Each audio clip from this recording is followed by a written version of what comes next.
Welcome back to the Extra Zone Arcade, and to another episode of the Mario 40th Anniversary Retrospective, a series where we look back on the Super Mario games as history. Last time, we talked about Super Mario Bros. 3, and ended off the NES era with what I believe to be one of the best games the franchise has seen. Nintendo was absolutely riding a high like never before, and Mario Madness was in full effect. This guy was everywhere, from cartoons to McDonald's meals to fruit snacks and pretty much whatever they could get away with slapping the plumber's face on. One of those things would be Nintendo's next breakout system, the Game Boy. Building on the success of the Game & Watch systems of the early 80s, Nintendo wanted to experiment with a cartridge-based portable system. Even back then, Japan's work culture was pretty strenuous, so having some entertainment to take with you on your commute was almost necessary. Nintendo R&D 1 got to work on the dot matrix system with Gunpei Yokoi at the helm of the project. He imposed his lateral thinking with withered technology strategy, which essentially means getting the most out of tried and tested technologies, as opposed to chasing new trends. This is a philosophy Nintendo still follows to this day, keeping production and sales costs low. But to get back on topic, they needed to put Mario on it, or else what the hell would be the point of releasing a new Nintendo system? Though, it was decided that Tetris would be the pack-in title instead due to its broader appeal. This clearly turned out to be a wise choice. But this Mario game would be totally different than what we've had before, since it's an entirely new team working on it. Miyamoto wasn't involved in this project in any capacity, with Gunpei Yokoi as producer and Satoru Okada as the director.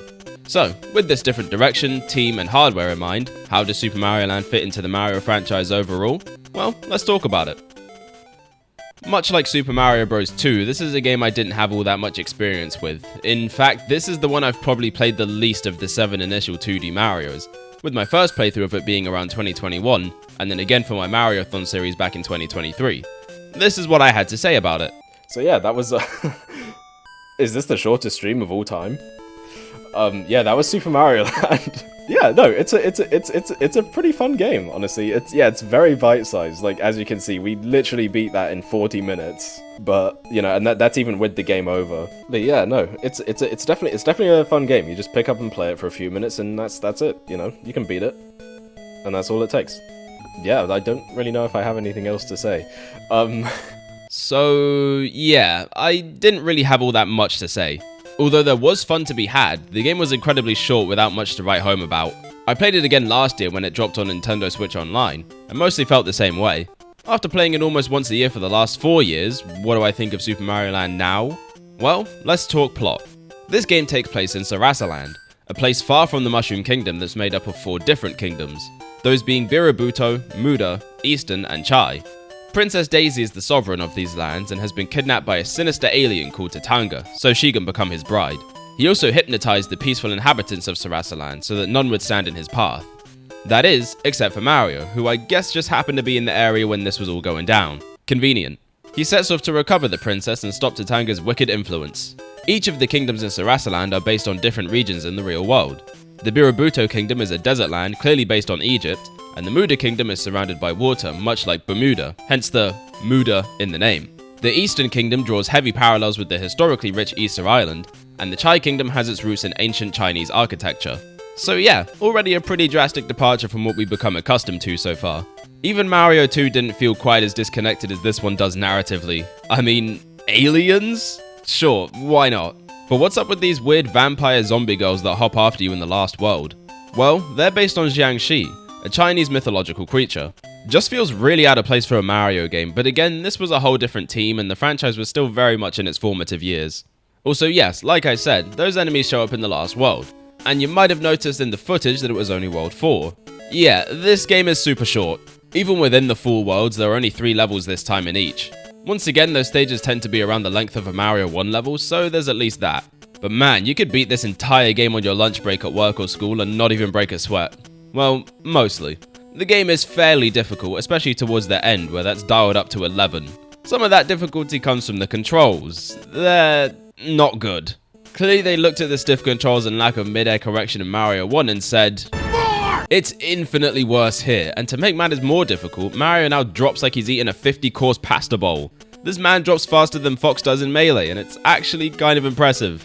And if that wasn't enough, the acceleration is now instant. The moment you hit a direction, Mario will move that way at full speed, whether it's his top running speed or sprinting.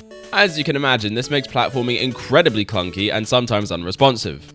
It really feels like after Mario 3 they had this figured out, so it sucks to see that we've somehow regressed even past Mario 1. I get that it's weaker hardware, but this feels more like an intentional design choice.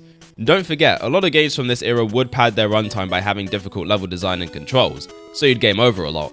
We're also back to Mario going straight back to his normal state when hit with the fire flower. Wait, this isn't the fire flower? The Super Ball? I think we're just slightly out of season for that, but anyway, this lets you shoot out a ball that bounces around to defeat enemies. An interesting idea in concept, but it's rarely useful due to that angle it shoots out at, doubly so for levels that don't have a ceiling. Of course, to get the Super Ball flower, you first have to get the returning Super Mushroom, which works the same as it always does. The star is also back, which makes two things familiar to us in this strange new land, and why the fuck is the can playing?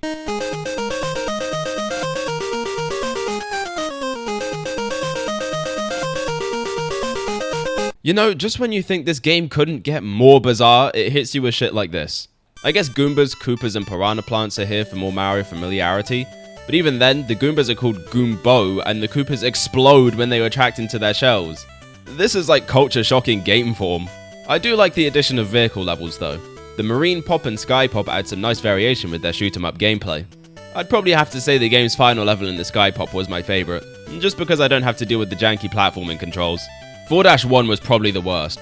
The bullshit scale is at an all-time high, and once again the controls are not helping its case. The boss selection also could have been interesting, but they can all be defeated the same way as you did with Bowser in Mario 1. At the very least, the attack patterns can lead to interesting scenarios, like the boss of Eastern Kingdom. Yeah, I'm not even going to try pronouncing that, who you have to get behind by jumping on the rocks he throws.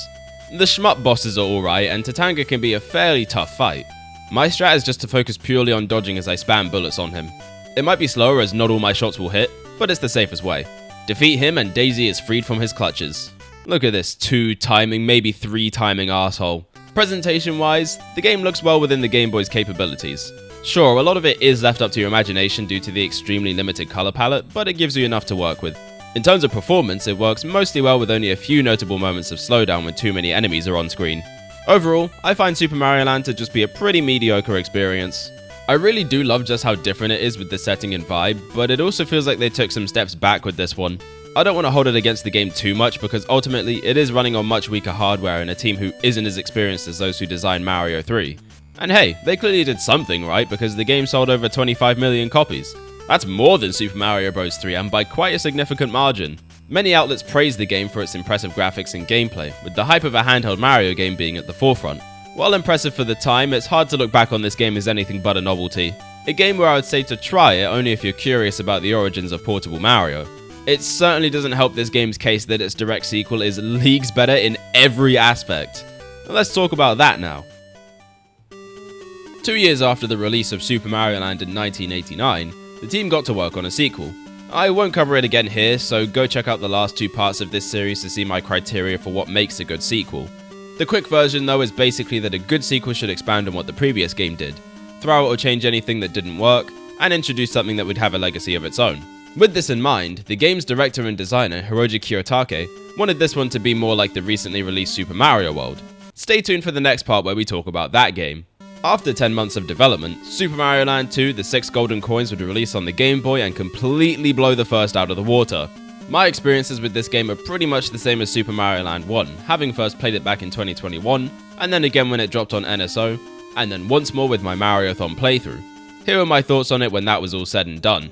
But yeah, so that was Super Mario Land 2, and yeah, like I said, that final level sucks. It's really difficult. It's like an insane difficulty spike. But other than that, I genuinely just really enjoy this game. Like, it's just a lot of fun. It's a very quick game. Again, as you can see, we beat it in just an hour and a half. Like, yeah, it's twice as long as the first game, and that's it. You know, it's just a fun game. Great level themes, nice music. Controls are pretty good. They're not perfect. The physics are a bit weird, but you know, it's a Game Boy game. You have technical limitations that make it so the physics simulations are not as you would like them to be. So. Or as tight and responsive. Yeah, I was a lot more stoked on this one compared to the first, but that playthrough was the last time I revisited this one. Has my stance changed at all? And was this game really that beacon of creativity and whimsy that I claimed it to be? Right from the jump, you can see how much the presentation has improved over the first. I mean, just look at how much of a glow up the Mario Land signs had. Be careful who you make fun of in high school. Also, multiple save files. World was the first game to do this, but it's been adopted here and is greatly appreciated, and with the number showing completed levels to boot. The world map is also set up a lot like Mario World, with all the locations being interconnected on one big map, but instead of Yoshi's Island, it's Mario's. So in this game we have the actual Mario Land. Dope. But one problem. It's been taken over. While Mario was out on his journey in the first game, his island and castle were stolen by none other than Wario, who makes his debut here. His name is based on the Japanese word for bad, Warui, and combining that with Mario to make Wario. Literally, his name is Bad Mario, which is just absolute genius. So yeah, this game isn't about rescuing a princess or saving the world, as Mario's goal is more out of self-interest this time. And that's something we rarely get to see, and it's really refreshing here. Though, how did Mario end up with all this? I mean, the dude really went from being a humble plumber in the sewers of Brooklyn to owning his own private island? I guess he could afford it with all those coins he's collected, not to mention having good connections. The princess as a will she won't she girlfriend can get you that kind of thing. The best way to describe the gameplay here is almost a combination of Land, World, and Mario 3. I'll start with the negatives since there aren't really too many. Mario retains some of the stiffness of the first Land game and he can feel a little jerky to control at times. The camera in this game kinda also has that problem, especially when holding the sprint button. But other than that, the controls feel like a huge improvement. Mario's jump is floatier and easier to control like Mario 3, and his acceleration isn't instantaneous anymore. Precise platforming actually feels feasible again because of this, if not maybe a little on the easy side now. I would say it's just above 1 and lost levels on the good control scale. Mario Land 1 is on the lower end of the scale, and so far Mario 3 is on the upper end. We're also back to a more traditional power-up set again with the Super Mushroom, Fire Flower and Star all returning and functioning like normal. No weird Super Ball bullshit here. Though now instead of the can as the invincibility theme, it's this mess.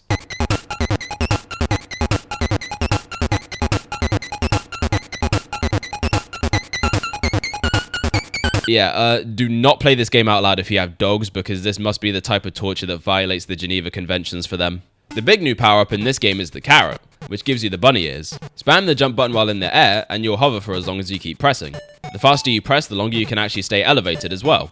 If you're good at mashing, expect to be able to skip massive sections of these levels and reduce platforming challenges to nothing more than moments where you don't even have to look at the game. And I love that. Sometimes it's just nice to have a more chill Mario experience, and the bunny ears give you that and then some. That said, I wouldn't go skipping around these levels too much, because there's a lot of cool stuff here. You can tackle each of the game's worlds in whatever order you like, barring the invaded Mario's castle. The highlights for me were Pumpkin Zone, since it's a Halloween-themed area complete with Friday the 13th-esque Goombas. I'm always going to be a sucker for that theme in platformers. It almost always goes hard. Macro Zone is also pretty great. It's a level where everything's giant and you progress by starting in the garden, then going into the big house and ending in the attic. Mario goes to space for the first time in this game, and even though it's only 3 levels, I just really love the vibes here. And hey, Tatanga returns from the first game as a boss in this zone. He's also by far the hardest fight in this game, not because he's particularly difficult, but because every other boss is somehow more of a punk than Boom Boom was. Seriously, it is ridiculous how easily these guys go down, especially with the carrot. You can jump on them and just hover above while you wait for them to become vulnerable again. That said, I did struggle with the 3 little pigs here because I did it without a power-up, and their attacks are extremely hard to dodge. The levels themselves rarely offer up much of a challenge though. You'll occasionally get some obnoxious enemy placement, but this game really does take it much easier this time. Still, there's a great selection here, and one of my favorites had to be the Lego level in Mario Zone. Yes, I know it's meant to be a reference to Nintendo's N and B blocks, but they were clearly a blatant Lego knockoff, so it still counts. There's also this level where you're inside the mouth of a whale. This game is absolutely nuts with the concepts. And of course, I can't talk about Mario Land 2 without mentioning the infamous Balls level, that conveniently takes place in the crotch of the giant Mario mech. They knew exactly what they were doing, and this shit is hilarious. No notes. The worst level is definitely the final one, Castle Wario. So, you know how I said this game is mostly super easy? Well, this level is single-handedly why it's not entirely easy. By far one of the hardest levels out of all the games we've covered up to here in this series. Giant piranha plant statues that shoot fireballs, massive swinging spike balls, lava pits, mechanical fists, and whatever the hell these things are, litter this level. It's just such an absurd difficulty spike in an otherwise comfortable experience to the point it feels out of place. Even the fight against Wario at the end is sure to keep you on your toes, and if you die at any point, it's all the way back to the start of the level. In that fight, Wario will actually use some of your power-ups against you. It's shocking how rarely we get to see something like this in a Mario game, but it makes for a really cool intense fight that actually feels like it's on equal footing. Once the wealth-obsessed villain is sent packing, Mario regains ownership of his castle and island, and all is well again. And that's the end of Super Mario Land 2, a surprisingly solid handheld entry given the hardware limitations. It may be almost too easy during some points and does have a very obnoxious uptick in difficulty right at the end, but this game just has so much charm. And not in the way that Mario Land 1 does, where at times, it doesn't even feel like the same series. No, everything here still feels distinctly Mario, but in between all the strange enemies and eye-catching locations, this is a standout Mario experience. One that I feel doesn't get the recognition it deserves. Yeah, despite selling over 11 million copies and reviewing really well, you rarely see conversation around this one. I feel that tends to happen with a lot of handheld games, but this one is a case where I'd recommend anyone give it a try. You can beat this one in less than 2 hours, and that's going for all 32 exits. And more than anything else, this game gave us Wario, one of the most iconic characters in the series. He was so popular, in fact, that he basically hijacked the Super Mario Land series and turned it into his own thing. Not to mention the WarioWare games and countless spin-off appearances. As a sequel to Land 1, this game basically ticks all 3 boxes and is a pretty great game in its own right. Its significance doesn't stop there though, as this would actually be the last new 2D Mario entry for another 14 years. But if you want to go even further and more subjective, the last one that actually felt wholly unique to itself for another 31. That's a conversation for a lot later in this series, so as always, stay tuned. ゲームボーイという国に6つの金貨というお話がありました。その国の6つの世界には大切な金貨が隠されているのです。勇敢な若者は悪いやつからその国を救うために6つの金貨を集める旅に出るのでした。ゲームボーイソフトマリオランド2、6つの金貨。さて、その悪いやつとは。俺だよ、マリオだよ。And so that covers the Game Boy Super Mario entries. Let me know what you think about these games in the comments below, and make sure to subscribe on your way down there. Heck, feel free to tell me why this series is now invalid because Wario Land has the Super Mario Land 3 subtitle and I'm not covering it. Check out the live channel and Twitch link below, as we're doing a series there, the Sonic Racing Marathon. And that's all the time I've got. I need to get back to gambling all my coins away in the Super Mario Land 2 casino. See you in Mario World!